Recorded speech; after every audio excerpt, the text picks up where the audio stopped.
Just a few days ago, the PGA Tour released its 2025 rules, policies, and procedures updates, and some of them are truly mind boggling, including the limitations and reductions of field sizes and some remarkably bizarre changes to the pace of play rules.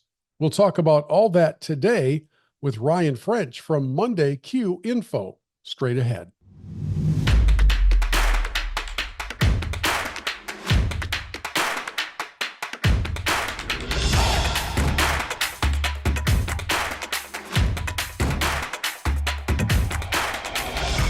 Over the course of the last few years, Ryan French has built a really cool brand around Monday Qualifiers. Really, that was the foundation of it. You'll know him on X as Monday Q Info, or these days that's changing a little bit, and we'll talk about that in the moments ahead, as the PGA Tour has just a few days ago released its 2025 updates for procedures, policies, qualification, and rules. And I find a whole lot of it to be head-shakingly confusing and backwards. And I'm not the only one. So let me welcome in Ryan French to talk more about all of this. He joins us from his Northern Michigan headquarters before heading off to Spain, right? Yeah, the Alpina to Spain to Barcelona trip is drive to Traverse City, fly to Chicago, fly to Munich, fly to Barcelona. So Alpina is not the easiest place to travel to, but a wonderful. It's where I grew up, and it's a wonderful place. I was just going to ask you how that route was coming together. So Traverse City is the starting point of all of that. Yes, yeah, Before we get into the topic at hand, are you, do you ever sit back in front of the fireplace that we see burning behind you and think to yourself, huh, I started this idea as a social account a handful of years ago. Now somebody's paying me to go to Spain to cover a Q school. I do that every day, Bill. Yeah, uh, my son had our son had brain surgery 7 years ago. I started a Twitter account with no expectations, and I do it every day. The fact that people like yourself asked me to be on podcasts. I'm going to Spain. Yeah, it's been the craziest of rides. I'm very, very appreciative of it. Well, the ride has also immersed you and developed a really strong connection to golf's dreamers, the men and women who take part in qualifying in these efforts to get into the big time tournaments. So let's start there as we talk about what the tour has planned for next year, because a lot of those opportunities are going not just a little bit away. They're not just tightening up the requirements. A lot of those opportunities are deleted.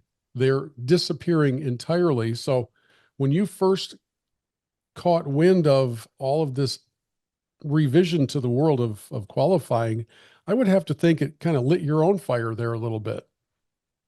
Yeah, I hope, Bill, I'm not perfect by any means. Don't even claim to be, but I hope I'm the voice for a lot of players that kind of don't have a voice. These changes are kind of a great example of that. Behind the scenes, there's a lot of players who are frustrated. They also can't really upset the apple cart. People will just say play better. It makes playing if they and when they to play with the top players who are making these decisions makes it uncomfortable. It affects their career, and so it's easier to understandably. That's not a criticism at all. Understandably, they just kind of keep their opinions about this privately. But I've gotten a lot of messages, and yeah, I go back to Michael Bamberger and said, for the history of the PGA Tour, the mission statement has been to grow playing opportunities for their members. And for the last 2 years, they've done exactly opposite. And I obviously I'm biased, but it's not going in the right direction, in my opinion. I have a bunch of why questions. So let me start with the first one, and that is, why do you think the tour went in this direction with the shrinkage of field sizes and then the shrinkage of qualifying opportunities? My opinion would be it's to get top players more money. Yeah, Uh, I thought. um, eh, everything that has been done in the last, and again, I've said this before. I hope, although I'm unbiased, I hope I've been fair. I have no problem with the top players wanting to get paid. They probably should have been paid. Phil has brought this up forever, Yeah. right? Like that he should have that the top players should get more money. Uh, they probably should have been taking better care of them back in the day. And then especially in the last 2 years, the top players that have stayed on the PGA Tour have watched their playing partners walk away for hundreds of millions of dollars. So I understand wanting to get paid, and I understand they have the leverage to get paid. Um, so this is not about the top players getting more money. They deserve it. They should get it. They have the leverage to do it uh, at the expense of other players who, you know, a lot of these top players were in these guys' position at one time in their career. That's where I struggle. They say to cut the fat, they say to make it more streamlined, they say to make it a better product. My rebuttal to those things is, what does it mean to the fan, right? Like what is the benefit? Tell me the benefit of a more competitive, their words, tour. And they can't answer that. It's not changing anything, Bill. Like the the signature events in 2025, when we're talking full fields, are going to have the top players. In 2026, they're going to have the top players. The non-signature events, the Rocket Mortgages of the world, who struggle to get anyone there, are still going to struggle to get anyone there. It's so again, my question to Jay, if I could ask him one, is what is the benefit to sponsors and fans? And those are the two people PGA Tour has to put first. And these changes, it seems like that's not the case. Well, and in this list of why questions that I have, the second one would be, why would the top players feel like this is a good idea, except for having less competition in the field? I guess eliminates the risk of a Cinderella story coming up and stealing the headlines or stealing the win on those rare occasions when it happens. But I think that decisions like these take place with the input of the top players that are on those committees. So, should most of the irritation be expressed at them along with the commissioner? Yeah, I think, my frustration, a lot of players' frustration that I have spoken with are with top players, especially top players who have come through avenues that are now being eliminated, Right. right? Right. Like the Patrick Cantlays of the world, the Tiger Woodses of the world, the Rorys of the world. They never went to the Corn Ferry Tour. They didn't do Monday qualifiers. They didn't have to worry about their card. They've always been top players. They'll continue to be top players more than likely. So I think a lot of the players' frustrations are with guys who have gone through Q school, who, again, I spoke with Billy Horschel in the podcast. He was wonderful to come on, nice of him. He's the best example to me because he has kept his card three different ways that are now gone. Hmm. He kept his card through medical, not completely gone, but definitely changed. He kept his conditional card by finishing 140th on the money list. That's not going to happen in 2026. And he got his card by finishing 27th at PGA Tour Q School, which only the top five now get their PGA Tour card. So I understand the player's frustration looking at that and watching that guy uh, advocate for smaller fields and less cards. He took not advantage. He just played by the rules. He has the rules that allowed him to continue. And Billy Horschel is a very good golfer. He would have gotten back more than likely. yeah. But those years, he got his PGA Tour card for pathways that are now gone, and that's to me is unfortunate. Well, so my third why question then, it sort of ties back into something you said near the beginning of our conversation. You said that the players have a reluctance and kind of a fear of speaking out about all of this. Why? What's the worst that can happen to a player other than that they're not listened to? Does this potentially harm the opportunity to get a sponsor's invitation, or is there some other downside to speaking out about this shrinking of the workforce in the world of tour golf? Yeah, I mean, it's a good question, Bill, and I wish more would speak out, but I also understand it. So, yeah, it's just going to make it uncomfortable on the golf course, right? Whether this is split 50-50, you know, I haven't polled players, so let's just say it's 50-50. That means if you speak out and you're the spokesperson for, what's been termed the mules, right? I think the fried egg or no laying up has kind of come up with the mules, right? The guys that like are in the back of the field and like pack and work their butts off. So who's the spokesman? It's going to make it uncomfortable, right? Like if you're in the group with Justin Thomas and speak out against him, and they don't hold the water that Justin holds, that Patrick Cantlay holds. And so I think it's self-preservation. And a lot of players I spoke with has said, all I can promise is that when I get up there, if I get up there and I'm on the board, I won't pull up the ladder behind me. Uh, and and I think that's what a lot of players. I hope I hope that that's what a lot of players see in this is that they've kind of pulled the ladder up behind them.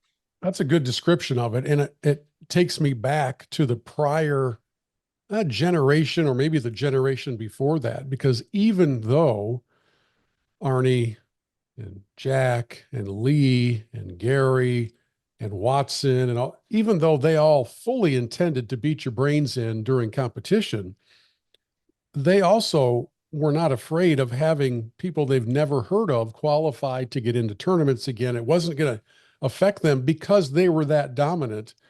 And they knew the importance of building this foundation for a professional golf tour that would keep the door open for others to come in. I mean, take the PGA Championship. The PGA of America, of course, continues to bring in PGA professionals who have qualified to get in, but that number has decreased considerably. So as we get more money into the game at the professional level, it does kind of seem like everybody's having a bit of selective amnesia and no longer honoring or remembering for many of them the pathway that they required to get to these millions of dollars of riches. And the strange thing for me is that that's happening at a time when the tour and its viability is even brought into question. So I would think you would want to have the most participation you can get, even if, by the way, that meant that you still reduced the field sizes at certain events because of daylight and pace of play, which we'll get to in a minute. So what am I missing here in this generational shift? It seems like they're harming themselves by closing all these doors. Yeah. Again, I go back to 2 years ago. Jay went on to the Canadian Open uh, broadcast and said we're going to stand on history and legacy. And 2 years later, we have completely changed the way the PGA Tour looks. Wait, are you Um, are you trying to insinuate that Jay Monahan has not been a man of his word? I Because mean, where have in we heard so that many before? ways, it's pretty alarming. And again, like that's my issue, right? Is we are all watching Live struggle to find relevance in small fields and team golf, and you can hate Live and understand that they have at least a few of the top players in the world. Right. Like they have maybe at one time, Scotty has passed him now, but when he left, John Rahm was probably the best player in the world. And they have struggled to find relevance and viewers and all of those kind of things. And all the PGA Tour is doing is getting closer to being a Live 2.0. Hmm. And, there is a lot of speculation that this is step one of, two or three, right? Is And even if they don't intend it to be two, I don't know how the Rocket Mortgages of the world continue to put up $10 million in a world where they have gotten zero benefit. And being Um, asked for more. exactly. And I don't, I think we're not far away from, you know, the signature events being the PGA Tour, and then these secondary events in the Corn Ferry forming into 1 minute, I don't know, glorified Corn Ferry or a step down from the PGA Tour type, Yeah. where the purses are 4 or 5 million, and you get a lot of good fields, and you try to get into the top, whatever that number is, 80, 70. Uh, Again, whether that's the intention of the top players right now, I really struggle with uh, the Rocket Mortgages, the John Deeres of the world continuing to put up more money for a product that has not been better. Well, yes, I agree with that wholeheartedly. And I think about the millions that they're being asked to put in just to hosting the tournament. And yeah, hey, in the case of the Rocket at Detroit Golf Club, they sell a lot of tickets. The place is packed. It's a fun tournament. It's a great time. Detroit shines during that time. But at some point, you come back to the ROI, the return on investment conversation. And even from a goodwill standpoint, if nothing else, eventually Dan Gilbert and the Rocket team have to look at that and say, okay, who's coming to play? How much are we laying out for this? And why do they keep asking us for more as they continue shrinking the talent pool? And it leads me to wonder if there is a description of the Jay Monahan as commissioner tenure that's any more accurate than this: a continued separation between the tour and the desires of its fans.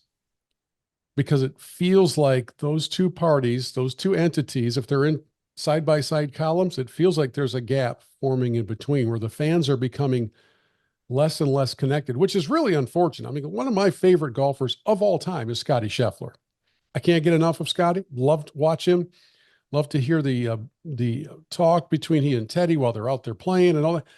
And I hate to think of a world where that all becomes so removed from what appeals to golf fans that it's not there anymore. And I know we're a little bit of ways away from that. But when I ask myself, I wonder how carefully the tour is listening to its base of fans and to its base of sponsors. Then along comes this 2025 update that addresses a lot of different aspects of the game, including the new pace of play policies. Uh, there's Ryan, you know this. There's not a human being in America who sits down to watch a PGA Tour event on their television and thinks, man, this is so hard to keep up with. It is flying by.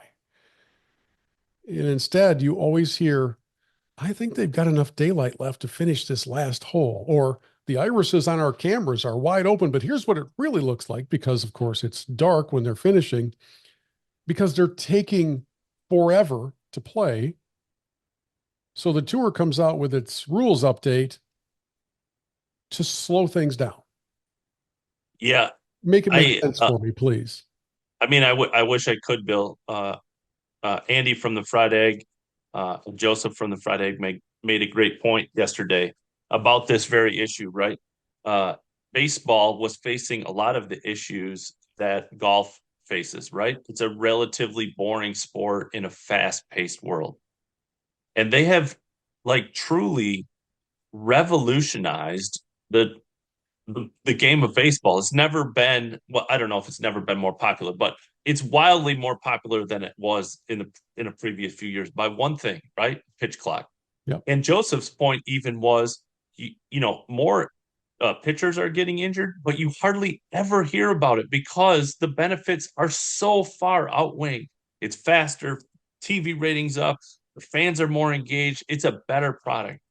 Why in a world like, and I said this even, Bill, is even if you thought that that was the right move, why would you put that in an email from a PR standpoint? Like, let's say you truly believe those things, right? Yeah. If you, this email is getting sent, is going to get leaked. The email is sent to 200. I got it 40 times myself, right? So it's like, this is going out to the public.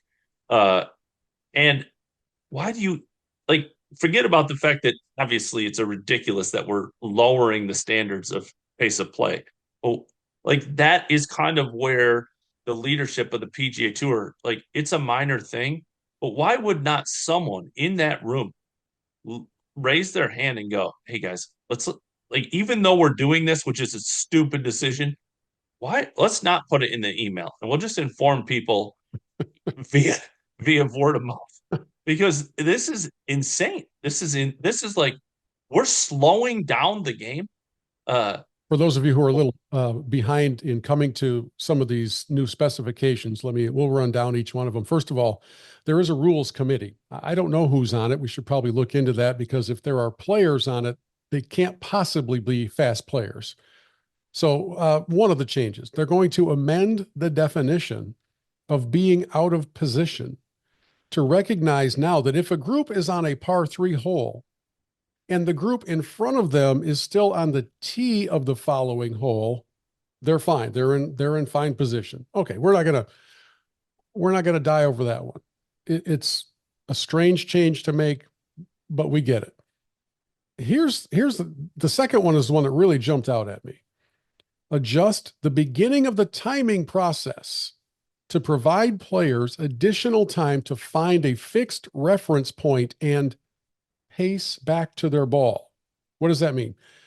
When you watch a tournament on television, you'll often see the caddy walk over to a sprinkler head because that's the reference point from which his yardage book is calculated. That's kind of how they look at everything. But when all of that process takes place, it's not like you and me when we're out playing, we just grab our rangefinder, we look at the pin, and maybe we look at another feature nearby and we're good to go. So they're going to delay the start of the timing process to allow this reference point and pacing back to the ball. Why would that need to be on the list? Yeah, again, the European Tour. The answer to always is that the PGA Tour doesn't have the resources to do this.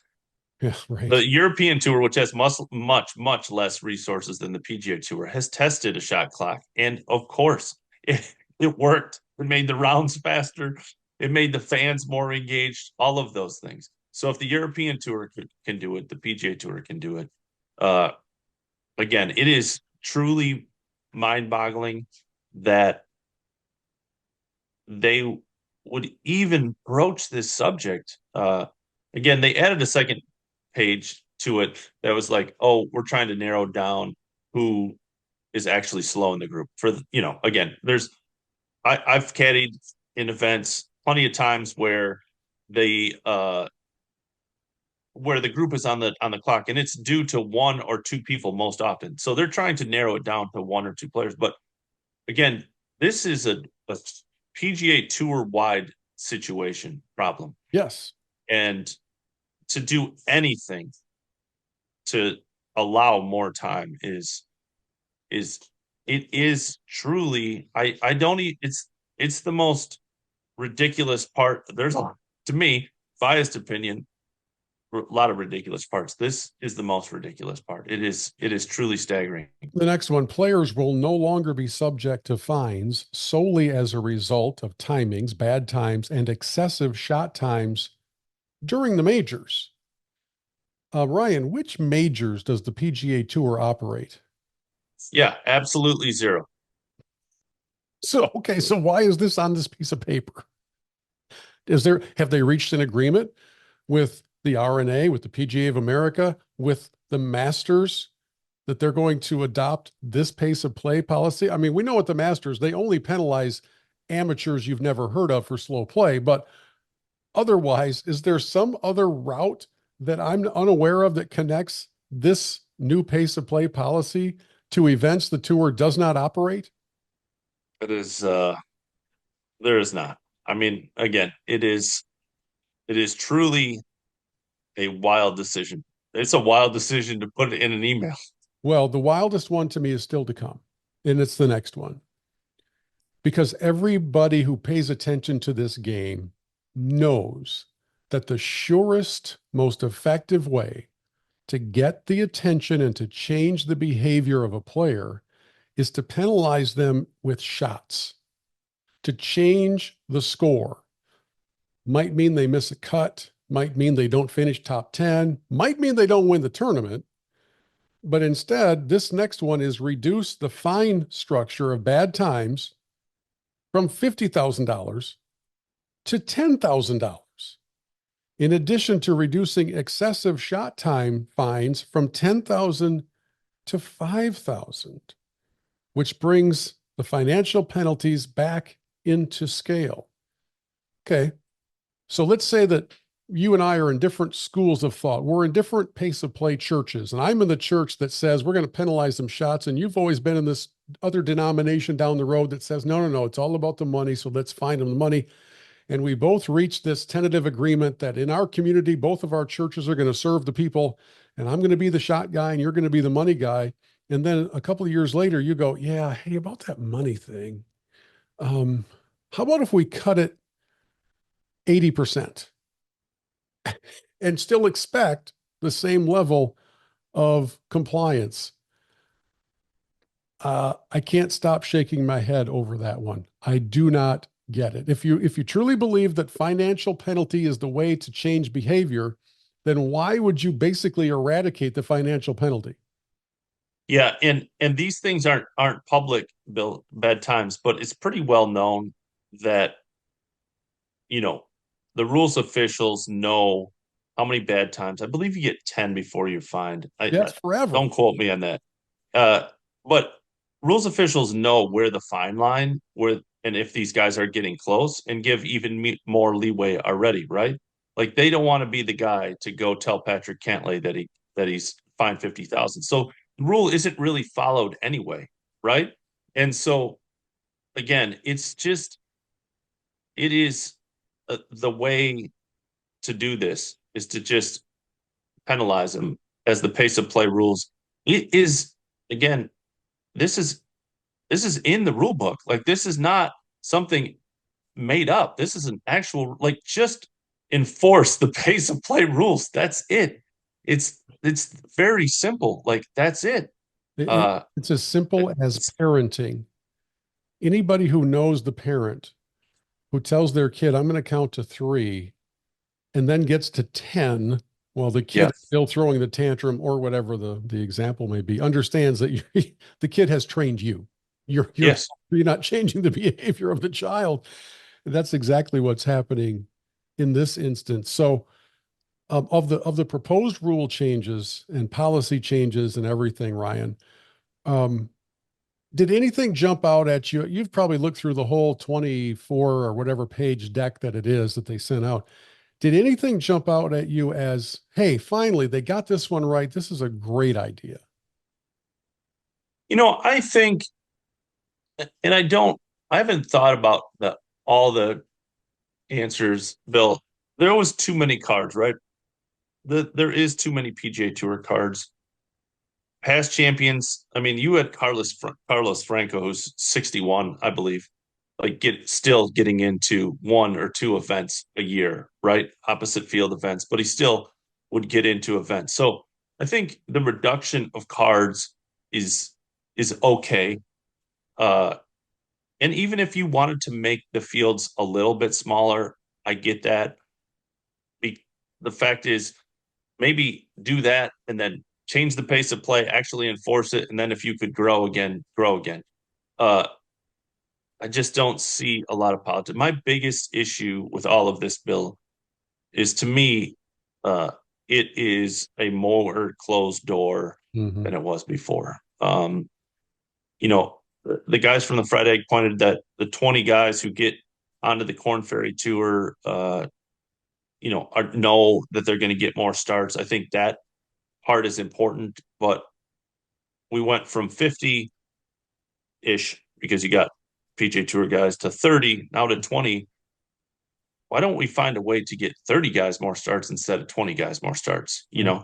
Yeah. Uh, again, the mission statement of the PGA Tour is to grow playing opportunities for their players, and it's not it. So I don't see a lot of positive. And again, I had this debate with the Fried Egg, and this is what we all agree on. none of it is better for the sponsors or better for the fans. What the Sony Open at 156 or 120 to Sony means nothing. It's not going to translate on TV. It's not. If you think it's a more competitive tour because of less players, we're talking 1/10 of a stroke or whatever that is. So it's not noticeable. Uh, the fact that players finish in the dark, those groups aren't even on TV anyway. So that's irrelevant.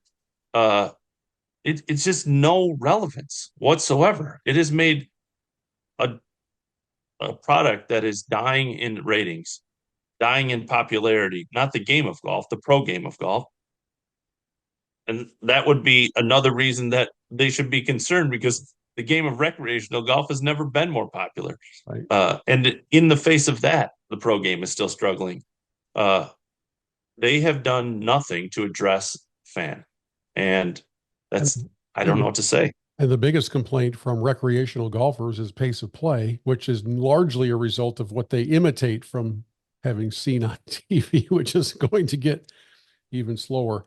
On a personal level, as a guy who literally created the world that you work in now, Monday Q Info, how does this, I don't know, how does this impact your enthusiasm for where you started? What kind of motivated and inspired the start of Monday Q Info as the Monday Qs start to diminish fairly considerably? Yeah. I mean, obviously I'm super bummed and again, I'll go back to, the history and legacy statement from Jay, right? Monday qualifiers used to make up half the field on the PGA Tour. Um, and then it's been four spots since 1986, and now it's going to be down to zero at some, two at others, four at others. Um, I think I've said this before. I don't tend to think that Monday qualifiers are a huge part of what the PGA Tour is, but it's part of a bigger issue of the history and legacy. And I think it's a very unique thing in sports. There's nothing like it that a guy, as long as you have a 2.0 handicap or below, can get into a PGA Tour event. Does that ever happen? Almost never. But you can go try. Uh, and there's plenty of stories that, a guy who probably will never have a PGA Tour career has gotten in through a Monday. And plenty of guys have changed their career based on a Monday. Obviously Corey Connors won, but Doc Redman at the Rocket Mortgage, Doc was US amateur champion, and then pro golf kind of hit him in the face, right? Like he just a couple months prior to that had missed at Latin American Q school uh, prior to Monday qualifying for Rocket Mortgage, finishing second and getting his PGA Tour card. JT Poston, who just won again, changed his career Monday. Russell Knox, Patrick Reed, no matter how you feel about him, and changed his career on Mondays. It's super sad. It's really, and again, I think we're on step one of two or three. And so the elimination of Monday qualifiers is I think imminent. I would be surprised if it went the other way, Bill, that like they added or just kept the same in the years to come. But luckily I do a little more just on a personal level. I do a little more than cover Monday qualifiers. Now I've gotten Right. a little farther away from just reporting on Mondays. Not that they're not still an intricate part and we have to, work on how we fill that gap. For the next year, though, we're going to blow out the coverage as much as possible. There's going to be, uh, the Waste Management Monday has 600 guys teed up in pre-qualifying, and there'll be 125 in the Monday qualifier, and we're going to enjoy them while they're here. And I tweeted about it and said, um, I hope three Monday qualifiers. It's only happened four times since 1986, but I said I hope three Monday qualifiers win this coming up season on the PGA Tour, so we can give the bird to the PGA Tour on the way out the door. Well, and kind of as we wrap things up, I've been thinking to myself, if I had my choice, which I don't, by the way, because Jay Monahan's not doing interviews. But if I had my choice of whether to interview Jay Monahan or the players that sit on these committees, which would I rather talk to? And honestly, Ryan, I think I'd rather talk to the players. Yeah. And I'd really like to ask them some of the things you and I have discussed, knowing that if I were to talk to Jay, I would just get platitudes and a bunch of word salad that gets us nowhere. I'd like to talk to the players and ask them about pulling up the ladder behind them and the routes that they took to get to where they are and why they felt that it was acceptable to just kind of turn off that potential spigot for others. Because it seems like as the tour has had to entrench itself into a new money grab kind of an ethos, that the narcissism level has risen off the charts. And it really is only about me right now. And it doesn't have as much of the long range vision that the tour's forefathers would have envisioned lasting for a long time. So I don't know. I think I'd rather talk to a group of players if I had that opportunity. Which way would you go with that? Either or. Yeah, I agree. I agree, Bill. I've had some private conversations with top guys, and it's just been disappointing to kind of see their transition. But um, you know, I also think that this is an inherently selfish sport, right? Yeah. Uh, and it is you put it on yourself, and uh, I keep pointing back to the fried egg, but he brought up a good point of like in every other sport, you have owners on one side and players on the other. And now the players have the power. There's no one sitting across the table telling them, hey, here's the other side of that. I have to make money and we got to get a TV product good and we got to take care of sponsors. And the players, rightfully so, are advocating for what they need, right?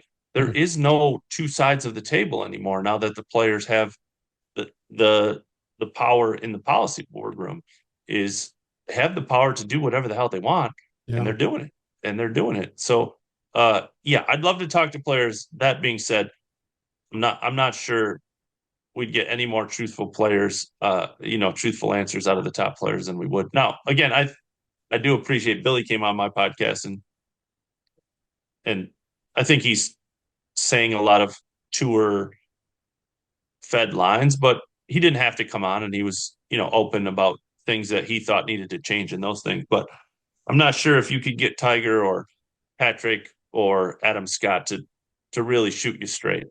Peter Malnati would be the one guy I would hold on hope, but um, he goes in a room and uh, he he hasn't voted against it. He holds a lot of power, and he hasn't voted against any of these changes. I just before you and I got together to record, I was speaking at a career day at a high school near me and talking about media and storytelling and how you can carve your own path and all of those different things that I found interesting. I don't really know if the kids did or not, but I started thinking to myself, and they're at a really good private school that is, I mean, their reputation is fantastic. And I thought to myself, how different would this educational setting be if the kids got to make all the rules? And not that they can't speak into some of it, but obviously they don't get to make all the rules or it'd be very, very different. The tour's absence of a real commissioner leader, I think, has led to all of this. I have no idea, other than the fact that they've started cashing giant checks, no idea how Jay Monahan has kept his job because he is working for the players. And after lying to all of them and misleading them in a number of different ways, they've allowed him to remain employed. And so in the tours world, I think that some of these players are just now discovering that they're the high school kids who get to make all the rules. And it's not for the best, just as it wouldn't be in an actual high school setting. And I don't know what shakes them out of it except for a major disruption to their business model that may or may not come. I'm not rooting, by the way, for anything like that to happen. I'm just saying it's a disappointing direction that things have headed. And it seems to be a direction largely fueled by selfishness and the me first mindset that does not, in the long term, serve the sport well. In the current term, it serves the individuals really well because the money is starting to flow.